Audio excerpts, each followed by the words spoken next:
Alright everyone, welcome to Crackhead BU Theories with Michelle. I am Michelle, and today we are going to crack down on the question that almost everyone is probably just begging to know.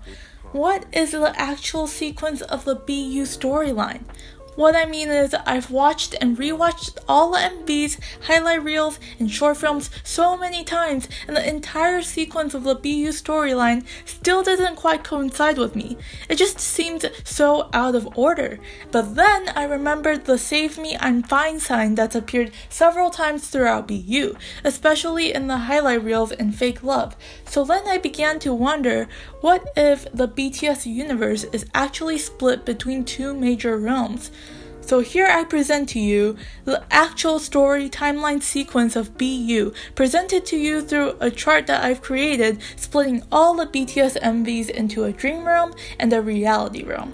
My theory is that these two realms happen simultaneously and often cross over each other throughout the BU storyline. Let me explain. The dream realm includes MVs that depict surrealistic settings or situations such as blood, sweat, and tears and DNA, while the reality realm consists of MVs such as I Need You and Run, which are mainly based off of the notes. Now, you may think that the BU storyline begins with Prologue, but it might actually begin with Singularity and DNA. Why? Well, even though Taehyun's solo Singularity might be about creating a persona to cover his pain and true self, it could also be referring to Singularity on a scientific spectrum. Here's where I introduce to you all Initial Singularity. According to Wikipedia, the initial singularity is a gravitational singularity predicted by general relativity to have existed before the Big Bang. Now, we all know the Big Bang is what started the entire universe, but before the Big Bang and the universe exploded, there was only singularity. And guess which location the DNA MV is set in? Exactly! Space, a galaxy. And guess what happens in DNA? Exactly, an explosion. The beginning of the universe, the beginning of the BU storyline begins with singularity, which eventually leads to the creation of the universe with the DNA. Now, in DNA, Namjoon and Hobi sings, quote, "The evidence of destiny given to me, you are the source of my dream." Like I said before, the BTS universe is separated into a dream and reality realm. DNA is the, quote, "source of my dream." But whose dream? Jungkook's dream. This is where it all began.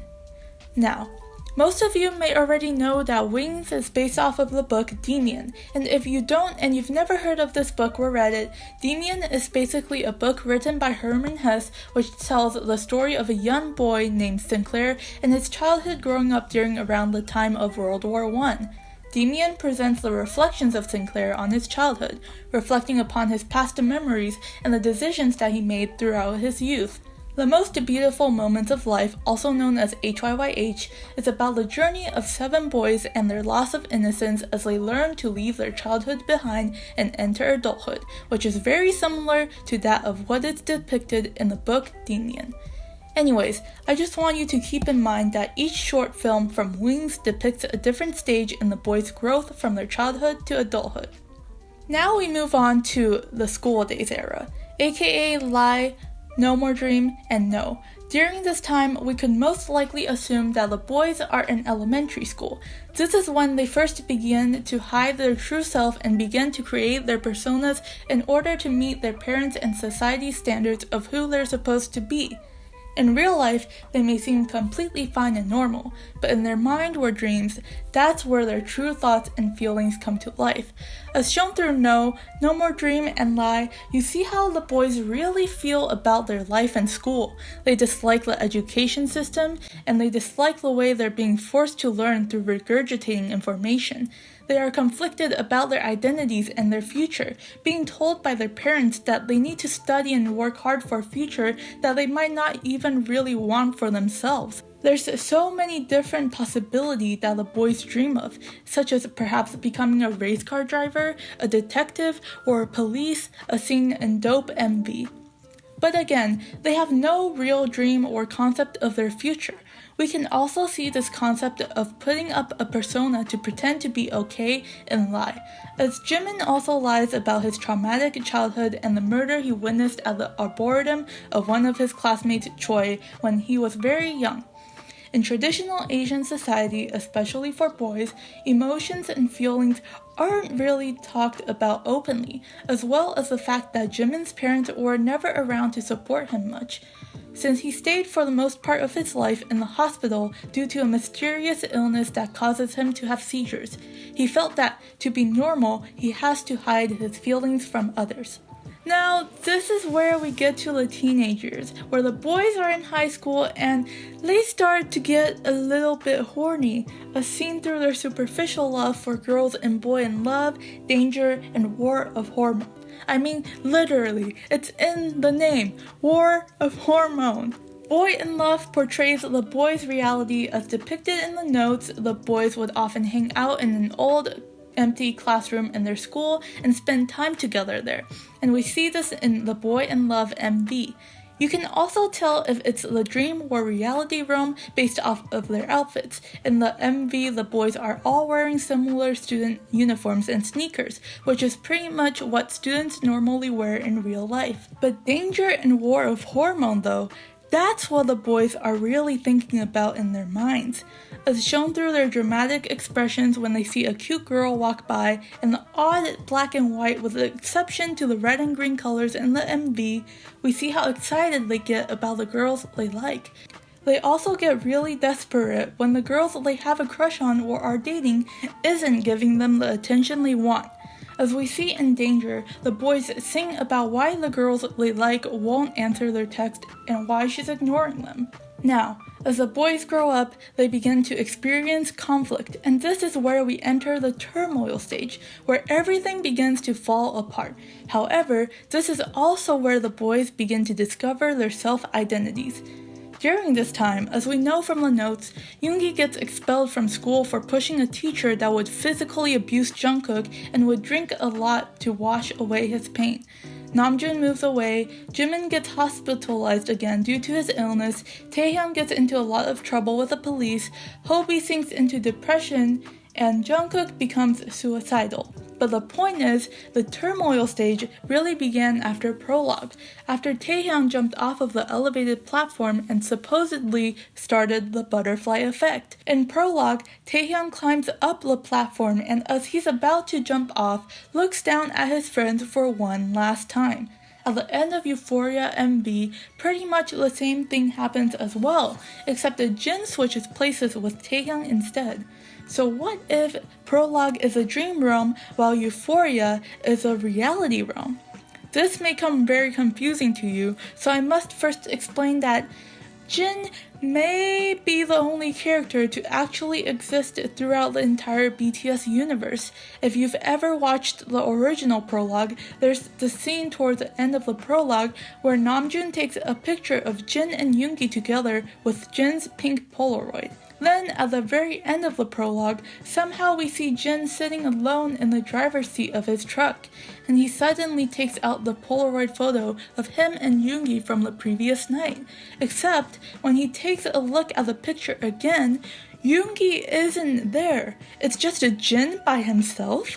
And also, the poor boy looks like he's about to cry, most likely because Jin's realizing that his friends might not actually exist and he's just hallucinating. Hello?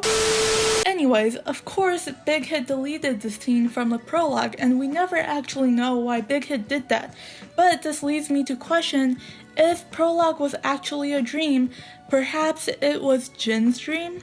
If so, then Taehyung never actually jumped into the sea, and this might be actually true because again, as I mentioned before, Taehyung was the one who climbed up and jumped off of the platform in Prologue, and in Euphoria, Jin and Taehyung switched places. But then here's the thing, at the end of Euphoria, as Jin is holding his camcorder and looking back down at the rest of the boys, his camcorder suddenly falls down and off of the platform. Then the next scene directly cuts to Taehyung falling into the water. Then a split second later, Jin is shown standing on top of the platform again. If you've watched all the MVs, you'll notice that the two characters who always stand out the most are always Jin and Taehyung. Jin records everything with his Polaroid or camcorder, and Taehyung always seems to be the outcast of the group.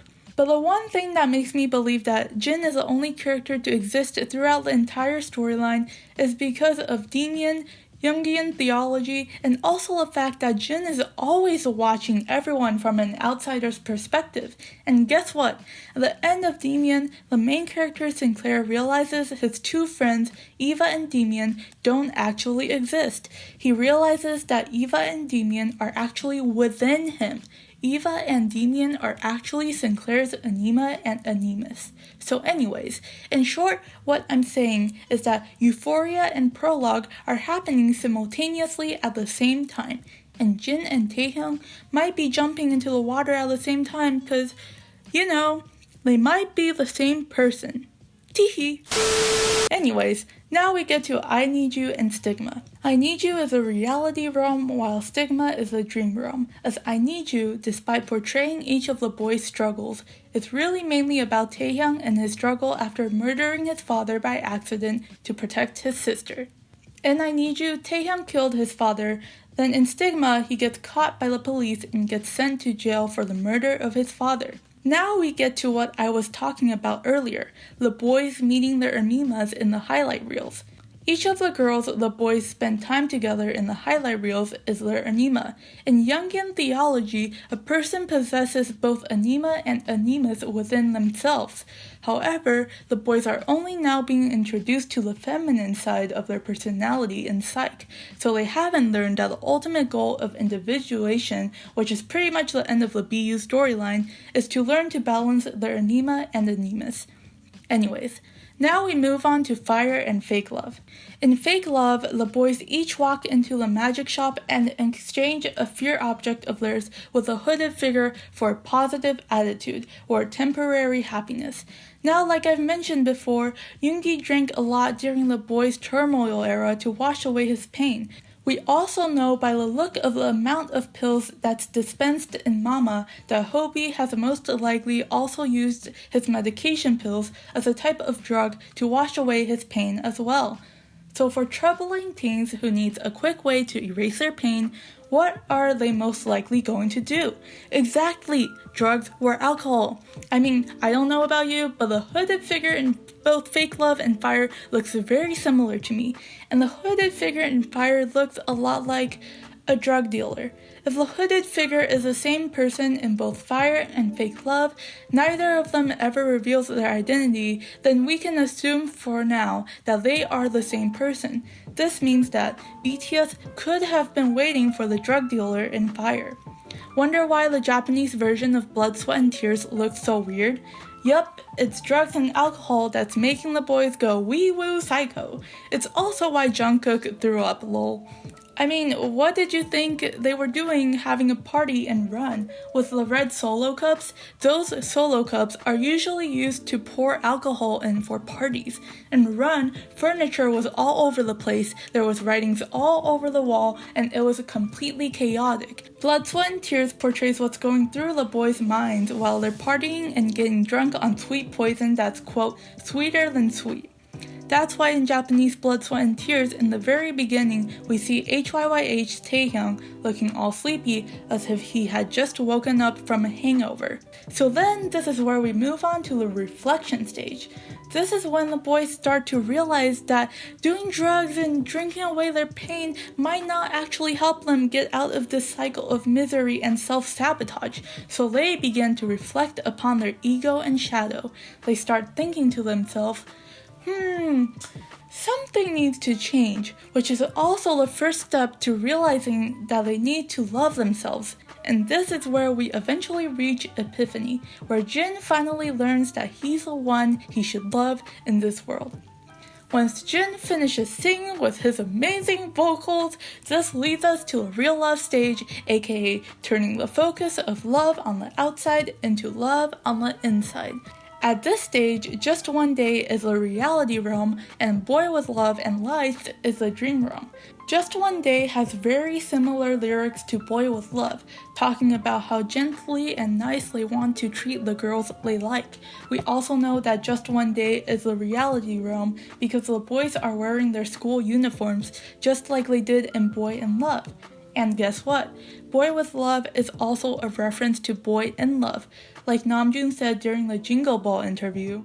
Boy in Love, it's like the love is outside of it, right? Like, but Boy with Love, it's inside. It's inside. Yeah, the love is inside of you. Yeah, that's the difference. That's beautiful. So essentially, Boy with Luv is what goes on inside of the boys' heads during Just One Day, singing about the girls they like soft and gently. But we can't talk about Boy with Luv without talking about Lights, because Lights is actually a sequel to Boy with Luv. Lights is essentially what happens after the boys enter the persona theater. You can think of the theater as a person's persona, while the inside of the theater represents a person's true self. We can see the connection between Boy with Luv and Lights through both the song's lyrics and MVs. Alright, now we move on to the Harmony era, aka when the boys Anima and Animus finally come together at peace with one another, and the boys finally learn to balance both their Anima and Animus. This can be seen through Mama and Serendipity. Remember when I told you that Wings is based off of the book Demian, and how at the very end the main character realizes that his two friends, Eva and Demian, were actually his Anima and Animus? Well, in BU, this is portrayed through the mother hugging the child painting at the end of Wings' short film Mama. You can even tell it's a reference to Demian by the signature on the bottom right signed Eva. When Hobie saw the painting from Lie of Forest turn into the mother hugging the child painting, he came to realize that he doesn't need to depend on anyone else to feel loved and normal. He's spent most of his entire life missing his mother and letting the pain of his mother abandoning him when he was younger suffocate and manipulate him into believing he is ill. When he finally learned to balance his Anima and Animus, he felt complete. And I am going to blow your mind right now, but this is why Mama is the only song in the entire Wings album that's in all caps. Mama is an acronym for My Anima, My Animus. The Her in the Love Yourself, Her album isn't referring to a girl, but rather the Anima. The idea of finding your Anima and balancing your Anima and Animus can also be seen through Jimin's solo Serendipity. In Serendipity, Jimin sings about his Anima. This boy literally sings, quote, "You are me, I am you, 'cause you love me and I love you." This is where Jimin has finally learned to love himself. This is also why in Love Yourself, Ten highlight reel, you can see each boy and their girls having a good time together, interacting with each other, and everything seems to be peaceful and happy. Heck, even Jungkook is playing the piano with Yoongi again. In Chinese, the word Ten means to understand, so at this stage, the boys have finally understood the true meaning of self-love. But of course, even when you do understand the true meaning of self-love, that doesn't mean you have necessarily achieved self-love. The idea of the process of individuation is that you'll become your own god and finally break out of the cycle of reincarnation when you finally complete the map of the soul and become one with your soul. We know that Jin has finally reached the final stage of self-love and individuation because in Awake, we see him dropping an apple, which has been seen throughout BU as a symbolism for sweet poison, like I've mentioned before, drugs and alcohol, sort of like the poisonous apple in Snow White, and also the apple in Adam and Eve's story. He lets go of the materialistic things that he used to hold on to help wash his pain away. Also, from the wallpaper in Awake, we see the pattern of Abraxas, the all-powerful god, who is beyond heaven and hell. He is beyond time and space. The raven painting that Jin was staring at, that is the messenger of Abraxas. Now we reach the last step before Jin goes bye-bye forever and becomes a god and leaves the cycle of reincarnation. Young forever. Young forever is Jin looking back at all of his memories from his life and letting go of the past that has been troubling him for so long. It even says 2015 April 29th to Forever at the beginning of Young Forever. You can see this as Jin or BTS's way of saying even after I'm gone, we'll always be in your memories and heart forever, sort of a reference to when BTS disbands. And you see this comparison and similarity from Awake as well, where the photos of an important item that symbolizes each stage of Jin's life is laid out across the floor, and in Young Forever, how strips of picture films are shown across the screen of Jin and his friends. We cried a lot and laughed a lot, but it was so beautiful. The most beautiful moments of life is life itself. This is BTS's way of saying, we had a lot of fun memories together, and it was all so beautiful, but it is time to leave. We love you all forever, and goodbye.